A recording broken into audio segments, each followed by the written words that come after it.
The things you do for your dog because she absolutely refuses to go out and pee when it's raining. And by refuse, I mean literally hold her pee and poop all day long.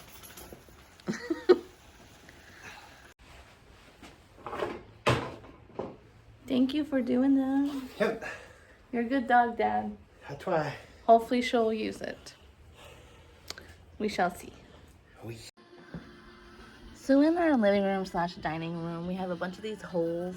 I'm trying to cover up some of them. But this carpet is literally from the 70s. So we're going to be getting new carpet in here. But not for another 6 months. So we're going to slowly work.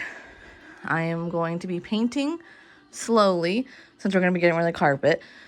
Make my way around. We'll slowly get rid of things out of here. And then we'll do the floor absolute last.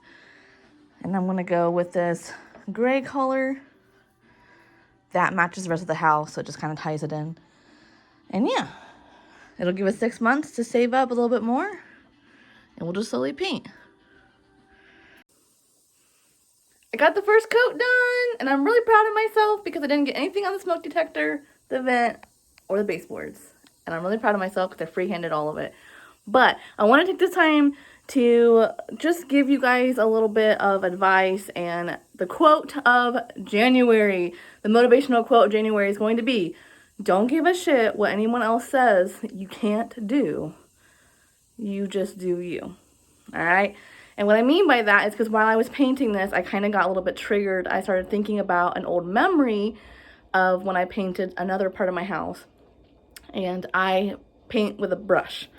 Like, this is what I use. It's my favorite brush. It has a thing here that flicks out and can hook on a paint bucket. And then this one is also magnetic. So I love this brush. But yeah, I was painting with a brush, and that's just what I prefer, okay? Without going into too much detail, like with my back issues and stuff, my physical limitations, I cannot roll paint a whole room. I just can't, not in one day. And it would take me a long time to be able to do a whole room like that with rolling. It would take me, I would probably have to split it up like 15, 20 times. That's a lot of money for rolling. Rolling also wastes paint, especially if you're like redoing it every time. So if you're using the same roller brush, then no. But like the roller brushes hold a lot of paint. So if I needed to roll like 10, 15, 20 times, it's a lot of weight of paint. It's a lot of waste of supplies. It just doesn't make sense for me. So for me and my limitations, I just do it my own way. And that's my advice to you guys is, because someone says you can't do something, or maybe you even feel like you can't do something, it doesn't mean you can't do something. You just gotta find your own way. So my way is I have this little stool here, and I paint like the top, then I stand and paint the middle, and then I sit, paint the lower, and then I get on my hands and knees and paint the baseboards. And I just do it in segments. And the way that I have to paint is I did the first coat today. I'll give myself tomorrow off from painting, and then the next day, as long as I feel up for it, I will paint the second coat. And it's gonna take forever to do this whole room, like fully aware of that, but we gotta save money up for the new floorings anyway, so what's the rush? Anyways, so when I was painting the other side of my house, a family member, who I shall let them remain unnamed, they made a really snarky, shitty comment about that I was like crazy for doing it, like hand painting, and that was like stupid and it's gonna take so much time and blah blah blah. And I was like, I explained the situation. I was like, I like physically can't roll paint the whole room because of my back and stuff. Like I just physically can't. Like this is the only way I can do it. And she was like, well, then you should just pay someone to do it because that's stupid.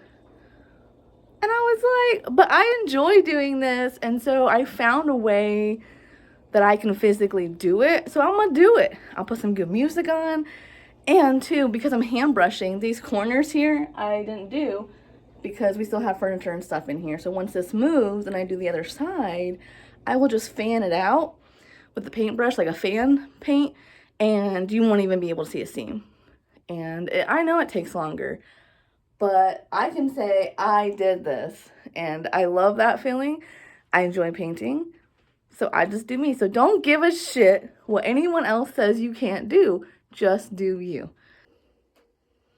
DC has the COVID. Yeah. And dude, it didn't even hesitate. Like, it went, that red line came up so fast. Yeah, thankfully it's almost over. I've got Yeah. like 2 more days. I've had it for over a week now. You sound so much better today, though. Yeah, I feel so much better today. Yeah. Still your occasional cough. Yeah. So, but holy cannoli, have we got something to try today?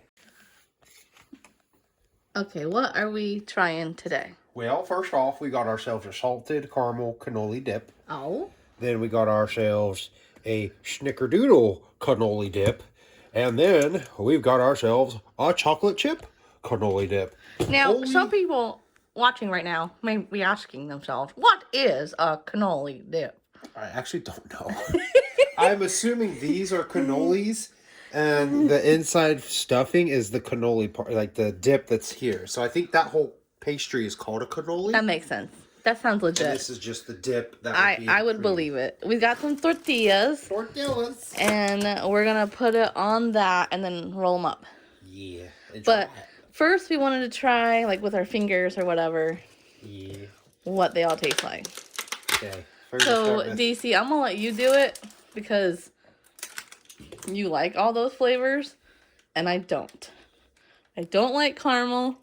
Ooh. I don't like snickerdoodle, so this is the only one I'm going to try. This actually feels good.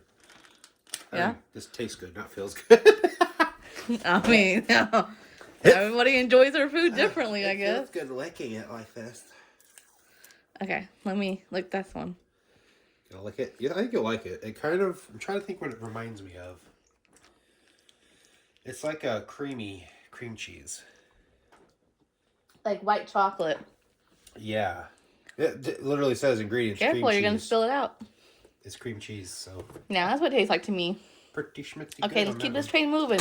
Okay, next Can't keep the people waiting. Salted caramel. You have to try this one. I'm not trying. I do not like caramel at all.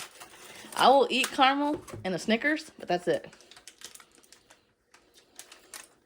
Well, that's the clear winner right there. That's the winner? That's the clear winner right there. Granted, I haven't even tried the snickerdoodle yet. So the salted caramel's your favorite. Does it taste like caramel? Oh, yeah. It's like the like caramel. It's like the caramel concrete mixer I would get from Culver's. Yeah. The snickerdoodle's not bad. It's like cinnamon. It's like a cinnamon. It tastes like snickerdoodle cookies? It's like a cinnamon roll. Yeah, no thanks. You literally have a cinnamon roll in there. That's different. Look, when you're a picky eater, okay, I don't make up the rules of how to be a picky eater. I just follow them, all right? Yeah. Alrighty. So that's what we got. So what one did you decide on tonight? I was going to do one of each. One of each? No chocolate chip for me. It's not bad, but yeah, it's good. This is good. We will definitely have to get more of this stuff in the future. It says it's limited edition. What? Ah. Somewhere it said, yeah, right here. Gosh, limited edition. Aldi. But it's gluten-free. Well, that's good. I didn't even pay attention to that. You fed me something and didn't even pay attention to what you fed me. Yeah. At least I noticed the ice cream you got me was gluten-free.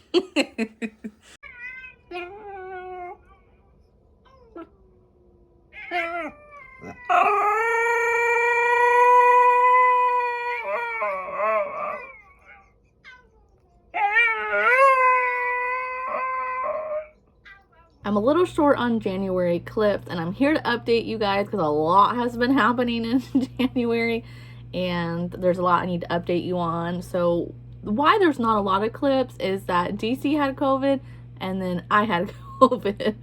So like that first week he was really bad, like really sick, and I was just taking care of him. I was just focused on that, and I couldn't really film a lot because like he was sick and stuff. And then the week after I was sick. But today we both tested negative, so I have been sanitizing everything because I haven't been able to see my dad for a couple of weeks, and it's just been heartbreaking. Like, you know, I'm his, like, we are his kids, right? Like, you know, me and my husband's his son-in-law, we're supposed to be there to help him, take care of him, and it like just sucks that like I know he's over there doing stuff by himself.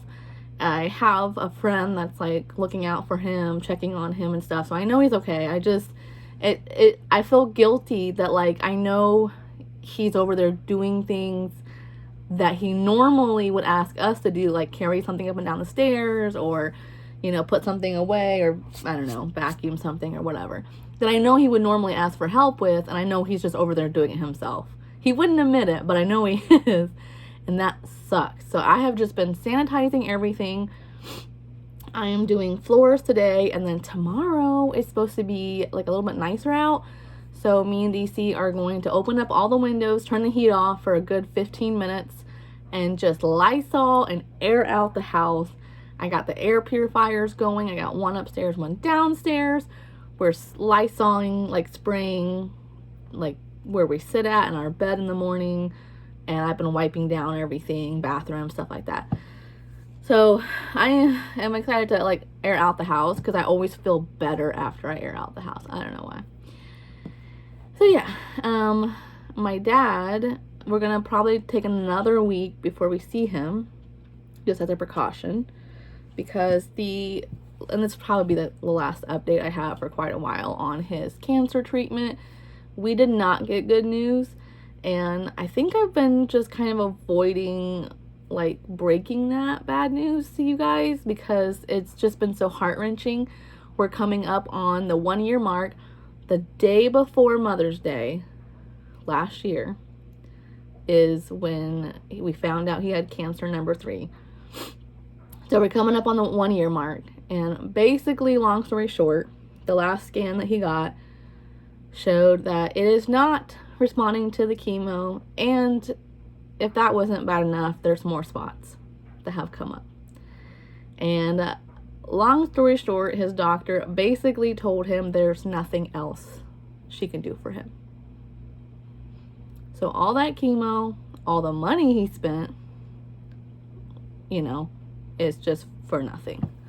And that is just so heartbreaking, that I think about like all the pain and suffering he went through this whole past year, and how much money he spent, like just in insurance and stuff, like deduction, like your deductible and your copays. Like, it just sucks. Like, I just feel so bad for him, and I don't want him to get discouraged.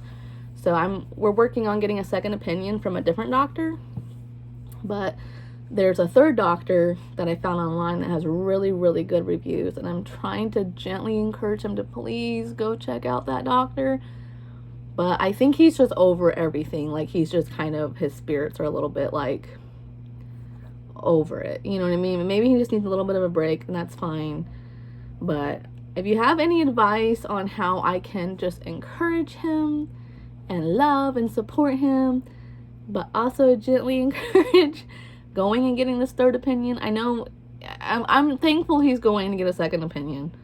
Very thankful for that. But it's his choice in the long run, and I will respect whatever he decides, and I already told him that I will respect whatever he decides, and I will honor it. But yeah, it's frustrating. We've got to get like a better cure for this.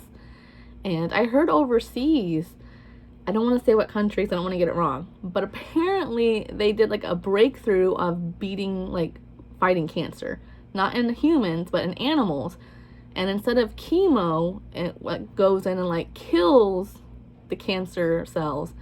This treatment like shields the cancer cell, like it kind of like wraps around it and helps the cancer cell heal into becoming a regular cell again, or it kind of like cases it until your body like just processes it out through urine or feces. And so it focuses on returning those cancer cells back to normal cells, instead of taking all that poison and chemo and try to kill it. And I guess they've had really good success rates, but they can't get funding for human trials, or there was like some kind of hang up where they couldn't, I don't know. But I thought that was really cool. So yeah, basically we're just at that point where like my dad's just taking a little bit of a break. He is on chemo still and pills, but it's not the normal kind of chemo you take. From what I understand, these pills and it's only a couple hours. It's just once a week, couple hours through his port. It's just to kind of help maintain, slow down the growing, to kind of give him more longer life expectancy. So even if it's a year, like, we are so grateful for that. And one thing I will say though, like, I am very thankful because I have a parent who is doing everything his doctors tell him to do. And like, that alone I'm so thankful for, because a lot of my friends, I hear they're like grandparents and their parents like refusing to go to the doctor or like not wanting to go see a specialist. And that is one thing that I cannot complain on. Like, my dad has done everything that his doctors tell him to. Diet, exercise, you name it, he's done it. So I am very thankful for that. It just sucks that, you know, someone like him who is so active and healthy and like wants to live life to the fullest has to deal with this. It just sucks. But that's basically, I don't have an update other than that. We're just kind of trying to get second and third opinions and seeing what options are out there. Also this month, DC's birthday, and I did a little video for him of just some of like the clips from this last year that made me chuckle, because he is such a goofy goober, okay? DC, like, especially when the camera's not on and he doesn't think anyone's watching, he is so silly and he just cracks me up. So I wanted to make sure that I added a couple clips from this past year that just, he was just being silly, you know? There's so many to choose from, but I didn't want it to be like a super long video. I wanted it to be like cute and small. But then YouTube apparently changed their regulations. It used to be if you had a video a minute or less, that it would be called a short. So it wouldn't go on your page where the videos are. It would be considered a short. If it was a minute and a second and anything longer, you were good to go. It was going to go on your channel as an actual video in a playlist where you could put end screens and everything. I edit this video. It's 2 minutes and 50 seconds. And it wouldn't upload. It wanted to do it as a short, but wouldn't let me regular upload. And I was like, what is going on? Apparently YouTube changed their rules. Now it is 3 minutes. So I had to go back in and try to seamlessly add like 10, 11, I think I added like 12 seconds to it or whatever, just to make it over 3 minutes. Just to, so it could be a video, so I could put end screens and stuff in, and it would go on my channel. I'm like, really? You guys like send me pointless emails every week. You couldn't have sent me an email letting me know that that changed. So there's a kind of awkward, I try to make it look like seamlessly, you know? Like I just added this like few seconds in here and here. So